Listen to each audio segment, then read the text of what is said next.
ఇంద్రకీలాద్రిపై దసరా మహోత్సవాలు వైభవోపేతంగా జరుగుతున్నాయి. ఈరోజు 10వ రోజుకు చేరుకున్నాయి. ఈరోజు శ్రీ కనకదుర్గ అమ్మవారి మహిషాసురమర్దిని దేవిగా భక్తులు దర్శనమిస్తున్నారు. సాధారణంగా చివరి 2 రోజులు చూసుకున్నట్లయితే భవానీ భక్తులు చాలా పెద్ద సంఖ్యలో తరలి వస్తారు. ప్రస్తుతం మనం కనకదుర్గ నగర్లో ఉన్నాం. ఇక్కడ మనం చూడొచ్చు భవానీలు కూడా అనేక దూర ప్రాంతాల నుంచి కూడా నడుచుకుంటూ అమ్మ దర్శనం కోసం వస్తున్నారు.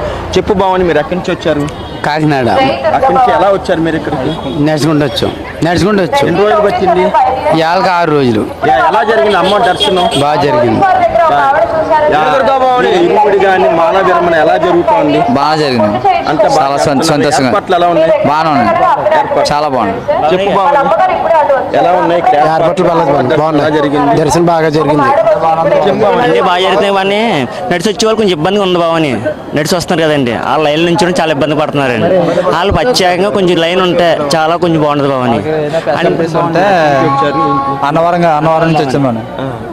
అదే అంతా బాగానే ఉంది బాగుంది. అంటే నడిచి వచ్చి బాగుంది. కొద్దిగా ఇబ్బంది పడకుండా దగ్గరగా కొద్దిగా లైన్ ఇబ్బంది లేకుండా దగ్గరగా ఉంటే బాగుంటుందని మేము కూడా ఆనందంగా ఉంటాం. కాబట్టి అది అమ్మని చూసేదాకా బాగా చూసారు. తెలియలేదు. బాగా దర్శనం మాత్రం బాగా చేయించారు. రాకడం చేయడం లేదు, బాగా చేయించారు. అంటే నడిచి వచ్చారు కదా దూరం నుంచి, కొద్దిగా రెస్పెక్ట్ ఇవ్వాలని వాళ్ళు బాగా ఇచ్చారు. పర్లేదు, అంత బాగుంది. అంటే ఈ రోజు నుంచి చూసుకున్నట్లయితే ఈ భవానీ భక్తుల కోసం ఉన్నతాధికారులు కూడా ప్రత్యేకమైన చర్యలు అయితే తీసుకున్నారు. ఈ రోజు నుంచి కూడా 2 ప్రత్యేకమైన క్యూ మార్గాలను కేవలం భవానీ భక్తుల కోసమే ఏర్పాటు చేశారు.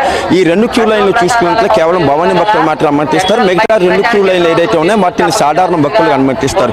సాధారణంగా చివరి రోజుల్లో చూసుకుంటే భవానీ భక్తులు మాత్రమే ఎక్కువగా సంఖ్యలో అమ్మవారిని దర్శించుకునేందుకు వస్తారు.